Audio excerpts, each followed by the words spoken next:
તો નમસ્કાર સાથી મિત્રો, ફરી એકવાર સ્વાગત છે આપનું ગુજરાત અપડેટ ચેનલની અંદર। તો દોસ્તો, આજનો વિડીયો ગુજરાત માટે ખૂબ જ મહત્વપૂર્ણ રહેવાનો છે। તો દોસ્તો, આજના વિડીયોની અંદર ખેડૂતોને બજેટમાં શું લાભ, બીએસએનએલના ગ્રાહકો માટે સારા સમાચાર, સોનું ચાંદી સસ્તું, યુવાનોને મળશે 15,000 રૂપિયાની સહાય, દેવા માફી અંગે નવી માહિતી પ્રાપ્ત વગેરે સમાચારની માહિતી આપવામાં આવી છે। તો વિડીયો પસંદ આવે તો વિડીયોને લાઈક કરી આપણી આ ચેનલ ગુજરાત અપડેટને સબસ્ક્રાઇબ જરૂરથી કરી લેજો। તો દોસ્તો, પહેલી હવામાન ખબરની વાત કરીએ તો ભારે વરસાદની આગાહી આપવામાં આવી છે મિત્રો। તો આગામી 3 દિવસ માટે હવામાન વિભાગે વરસાદને લઈને મોટી આગાહી કરી છે। નવસારી, વલસાડ, દમણ અને દાદરાનગર હવેલીમાં ભારેથી અતિ ભારે વરસાદ પડવાની સંભાવના હવામાન વિભાગ દ્વારા વ્યક્ત કરવામાં આવી છે। ભરૂચ, સુરત, ડાંગ અને તાપીમાં પણ અતિ ભારે વરસાદ પડવાની આગાહી કરવામાં આવી છે। સુરત જિલ્લા શિક્ષણ અધિકારીએ આવતીકાલે સુરત શહેર અને જિલ્લાની તમામ શાળાઓમાં રજા જાહેર કરી છે મિત્રો। તો દોસ્તો, ત્યારબાદના સમાચાર જોઈએ તો સુરતમાં ખાડીપુરમાં મંદિરો ડૂબ્યા અને મકાનો ડૂબ્યા। તો ખાડીપુરે સુરતની સુરત બગાડી નાખી છે મિત્રો।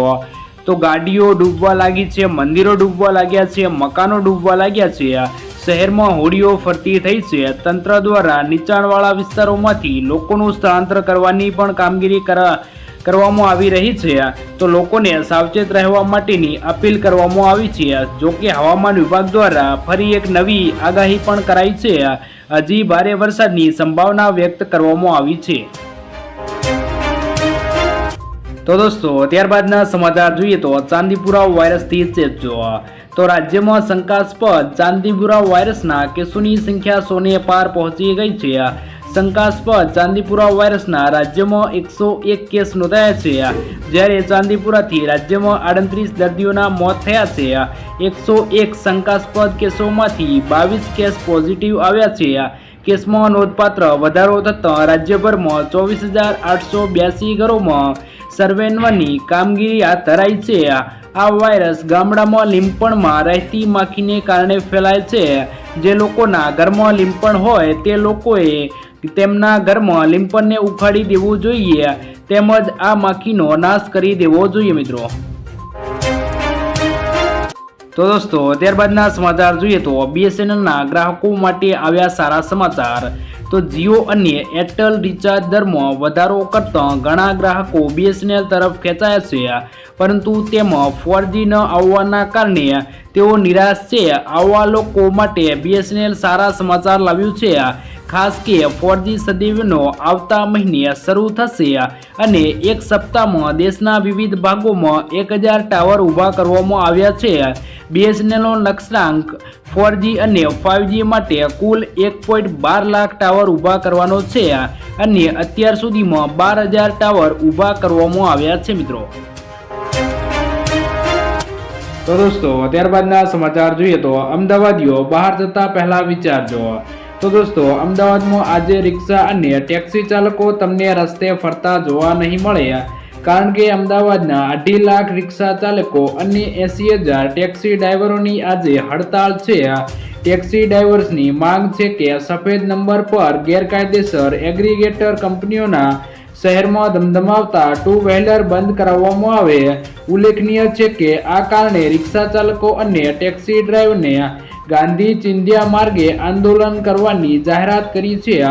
ઓનલાઈન એપ્લિકેશનના માધ્યમથી રિક્ષા ચાલતા વાહન ચાલકોને ભારે હાલાકી પડતી હોવાના મુદ્દે 24 અને 25 જૂનના રોજ એપ્લિકેશન બંધનું એલાન કરવામાં આવ્યું છે, જેથી આ 2 દિવસ દરમિયાન કોઈ પણ રિક્ષા ચાલક એપ્લિકેશનના માધ્યમથી ધંધો નહીં કરે।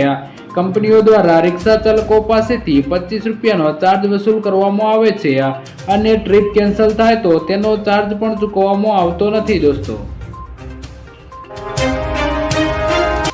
તો દોસ્તો, ત્યારબાદના સમાચાર જોઈએ તો સોનું 4,000 અને ચાંદી 3600 રૂપિયા સસ્તી થઈ। તો બજેટમાં સોના અને ચાંદીની કસ્ટમ ડ્યુટી 4 ઇમ્પોર્ટન્ટ ટેક્સમાં ઘટાડા બાદ સોનું 4,000 રૂપિયા અને ચાંદી 3600 રૂપિયા સસ્તી થઈ છે। બજેટના બીજા દિવસે સોનું 408 રૂપિયા ઘટીને 69,194 રૂપિયા થઈ ગયું છે, ગઈકાલે તેમાં 3600 રૂપિયાનો ઘટાડો નોંધાયો હતો। આજે ચાંદી 22 રૂપિયા ઘટીને 84,897 રૂપિયા પ્રતિ કિલોગ્રામ પર આવી ગઈ છે। ગઈકાલે ચાંદીમાં 3600 રૂપિયાનો ઘટાડો જોવા મળ્યો હતો મિત્રો। તો દોસ્તો ત્યારબાદના સમાચાર જોઈએ તો લીલો દુષ્કાળ જાહેર। હવામાન વિભાગની આગાહીના પગલે હાલ દક્ષિણ ગુજરાત અને સૌરાષ્ટ્રના મોટા ભાગના વિસ્તારોમાં ધોધમાર વરસાદ પડી રહ્યો છે, જેના કારણે ચોમાસુ પાકને ભારે નુકસાન થયું છે। ખેડૂતોના ચોમાસુ પાક ભારે વરસાદના કારણે નાશ થયા છે। ઘણા એવા ખેડૂતો છે કે જેમના ખેતરમાં વારંવાર કપાસિયા સોંપી અને નાશ પામ્યા છે। આ વર્ષે દક્ષિણ ગુજરાત અને સૌરાષ્ટ્રના 5 મોટા ભાગના વિસ્તારોમાં કપાસના પાકને ભારે નુકસાન થયું છે, જેથી સરકારે આ બધા વિસ્તારોમાં લીલો દુષ્કાળ જાહેર કરી ખેડૂતોને સહાય ચૂકવી જોઈએ તેવી ખેડૂતો દ્વારા માંગ કરવામાં આવી છે। જોકે મિત્રો ખેડૂતોમાં આમાં વળતર મળવું જોઈએ કે નહીં, તમારું શું કહેવું છે કમેન્ટ કરીને જરૂરથી જણાવજો મિત્રો। તો દોસ્તો ત્યારબાદના સમાચાર જોઈએ તો મહિલાઓને રાહત। કેન્દ્ર સરકારે મહિલાઓના નામે ખરીદાતી સંપત્તિના રજીસ્ટ્રેશન સમયે લગાડવામાં આવતી હોમ સ્ટેમ્પ ડ્યુટી પર રાહત આપવાની મહત્વની જાહેરાત કરી છે। આ સિવાય કેન્દ્ર સરકારે 20 લાખ યુવતીઓને પોતાના પગભર કરવાનો લક્ષ્ય નક્કી કર્યો છે। નાણામંત્રીના જણાવ્યા પ્રમાણે આ સમયે એવી ઘણી મહિલાઓ છે જેમની પાસે આવડત ન હોવાથી તે ગમતી નોકરીઓ કરી શકતી નથી, જેને ધ્યાનમાં રાખતા કેન્દ્ર સરકારે આ વખતે મોટી સંખ્યામાં મહિલાઓને શિક્ષિત કરવાની જાહેરાત કરી હતી મિત્રો। તો દોસ્તો ત્યારબાદના સમાચાર જોઈએ તો ઉજ્જવલાના લાભાર્થીઓ માટે બજેટમાં શું જાહેરાત થઈ? તો નાણામંત્રી નિર્મલા સીતારમણે મંગળવારે બજેટ રજૂ કર્યું છે। આ બજેટમાં ઉજ્જવલા યોજના અંગે કોઈ જાહેરાત કરવામાં આવી નથી, એટલે કે ગરીબ પરિવારોને એલપીજી સિલિન્ડર પૂરા પાડતી ઉજ્જવલા યોજના માટેની ફાળવણી ફેબ્રુઆરીમાં રજૂ કરવામાં આવેલા વચગાળાના બજેટથી યથાવત રહી છે। આમાં કોઈ ફેરફાર કરવામાં આવ્યો નથી। મોદી સરકારે આ યોજના માટે 9,094 કરોડ રૂપિયાની ફાળવણી કરી દીધી છે। યોજનાની શરૂઆત સમયે તેનું લક્ષ્ય 50 મિલિયન પરિવારોને આવરી લેવાનું હતું, જોકે બાદમાં લક્ષ્યાંક વધારીને 80 મિલિયન કરવામાં આવ્યો હતો। વડાપ્રધાન નરેન્દ્ર મોદીએ 10 મિલિયન વધારાના ગેસ કનેક્શન આપવા માટે ઓગસ્ટ 2021માં ઉજ્જવલામાં 2.0 લોન્ચ કરી હતી, પણ બજેટ 2024માં ગેસના ભાવમાં કોઈ પણ ફેરફાર કરવામાં આવ્યો નથી મિત્રો। તો દોસ્તો ત્યારબાદના સમાચાર જોઈએ તો બજેટમાં રજૂઆત, હવે મળશે 20 લાખ રૂપિયાની સહાય। તો દેશમાં ચાલી રહેલી વિવિધ યોજનાઓ દ્વારા ગરીબ અને મધ્યમ વર્ગને લાભ આપવામાં આવે છે। આ માટે ભારત સરકાર ઘણી યોજનાઓ ચલાવે છે, જેમાંથી એક પ્રધાનમંત્રી મુદ્રા યોજના છે। આ યોજના વિશે આજે એટલે કે 23 જુલાઈ 2024ના રોજ નાણાપ્રધાન સીતારમણે સંસદમાં બજેટ રજૂ કરતી વખતે મુદ્રા લોનને લઈને મોટી જાહેરાત કરી હતી। આ લોનની લિમિટને વધારી દેવામાં આવી છે। જાણો આ લોન માટે શું અપડેટ અને નવી જાહેરાતથી કોને થશે લાભ? તો વાસ્તવમાં નાણામંત્રી નિર્મલા સીતારમણે સંસદમાં બજેટ રજૂ કરતી વખતે જાહેરાત કરી હતી કે હવે મુદ્રા લોન 20 લાખ રૂપિયા સુધી મળશે, જ્યારે પહેલા આ લોન મર્યાદા 10 લાખ રૂપિયા સુધીની હતી। આવી સ્થિતિમાં મુદ્રા લોન લેનારા લોકોને આ જાહેરાતનો સીધો ફાયદો મળી શકે છે મિત્રો। તો દોસ્તો ત્યારબાદના સમાચાર જોઈએ તો દેવા માફી અંગે નવી માહિતી પ્રાપ્ત થઈ છે। તો દેવા માફ કરવાને લઈને સરકાર અને ખેડૂત આગેવાનો વચ્ચે ફરી એકવાર મામલો ગરમાયો છે। તો આ વર્ષે કમોસમી વરસાદ અને બજારમાં મંદીના કારણે ખેડૂતોને ભારે નુકસાન થયું છે અને ખેડૂતો પાસે જૂના દેવા ભરવા માટે પૈસા નથી, જેથી ખેડૂતોને દેવાના ભારમાંથી રાહત આપવા અને દેવા માફી કરવામાં આવે તેવી ખેડૂતો દ્વારા માંગ કરવામાં આવી છે। જ્યારે છેલ્લા 15 વર્ષમાં રાજ્યોમાં ખેડૂત દેવા માફ થાય છે, પણ આપણા રાજ્યમાં કેમ દેવું માફ નહીં થતું? ગુજરાતમાં રાજ્યમાં ભાજપની સરકાર બની છે, જેને ધ્યાનમાં રાખીને રાજ્યમાં ફરી એકવાર દેવા માફીનો મુદ્દો ચર્ચામાં આવ્યો છે।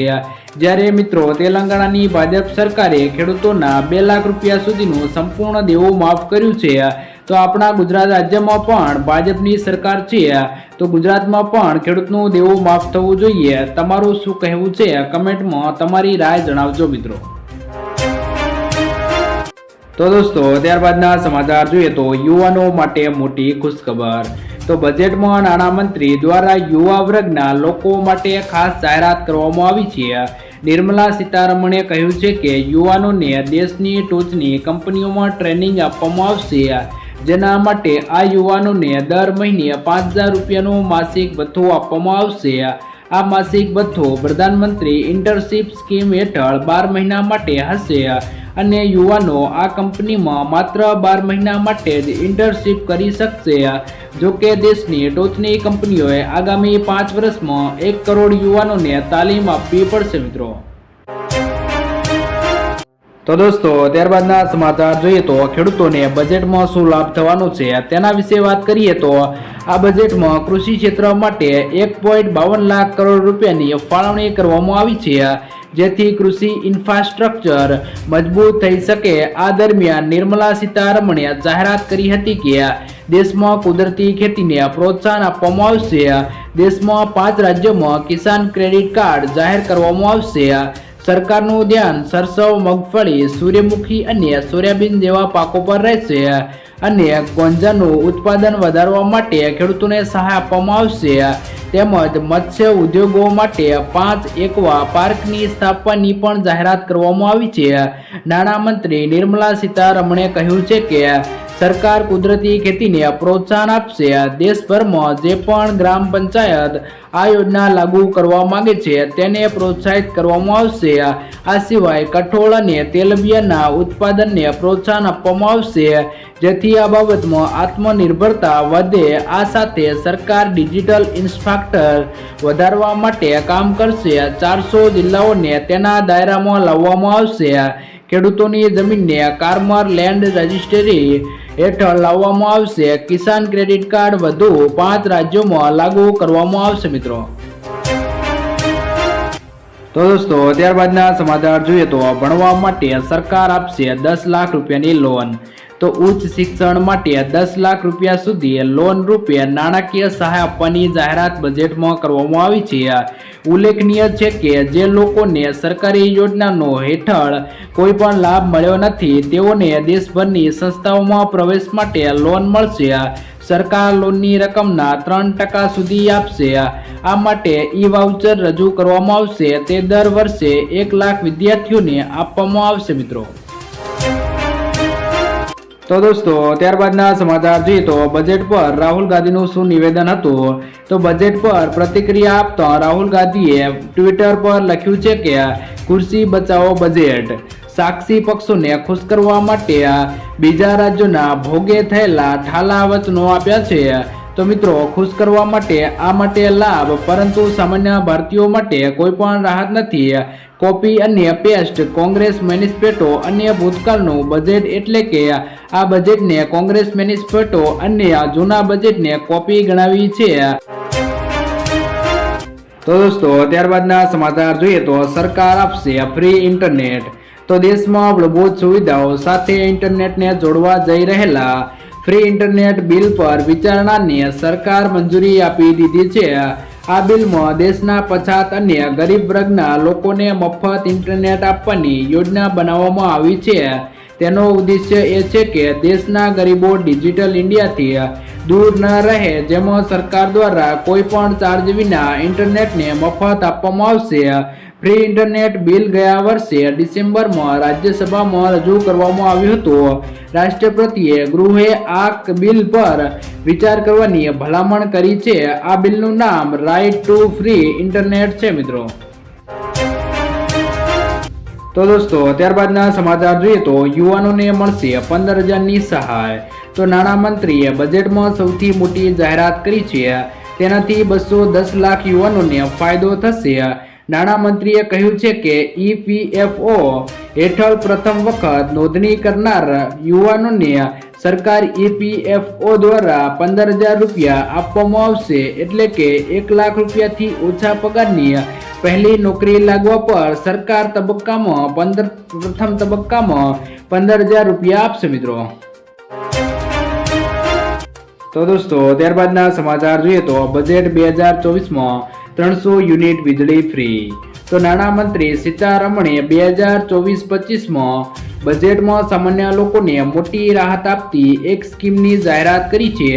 તેનાથી દેશના 1 કરોડ ઘરોને ડાયરેક્ટ લાભ મળવાની વાત કહેવાય છે, જે અંતર્ગત દરેક ઘરને દર મહિને 300 યુનિટ વીજળી મફત મળશે. હકીકતમાં જોઈએ તો સીતારમણે સ્ટ્રોપ સોલાર પેનલ સ્કીમની જાહેરાત કરી છે. તેમણે કહ્યું છે કે પીએમ સૂર્યઘર મફત વીજળી યોજના શરૂ થઈ ગઈ છે, જેની અંતર્ગત ઘરની છત પર રૂફટોપ સોલાર પેનલ લગાવી શકશો. તેનાથી 1 કરોડ ઘરોને ફાયદો થશે. આ સ્કીમ અંતર્ગત 300 યુનિટ વીજળી મફત મેળવી શકશો. નાણામંત્રીએ આગળ કહ્યું છે કે એનટીપી અન્ય બીએચઆઈની મળીને 100 મેગાવોટ કમર્શિયલ થર્મલ પ્લાન્ટની સ્થાપના કરશે. આ પ્લાન્ટમાં એડવાન્સ અલ્ટ્રા સુપર ક્રિટિકલ ટેકનોલોજીનો ઉપયોગ કરવામાં આવશે. મિત્રો તો દોસ્તો આજના વિડીયોમાં આટલું જ. જો વિડીયો પસંદ આવ્યો હોય તો વિડીયોને લાઇક કરી દેજો અને વિવિધ ખેડૂત સમાચાર માટે આપણી આ ચેનલ ગુજરાત અપડેટને સબસ્ક્રાઇબ જરૂરથી કરી લેજો.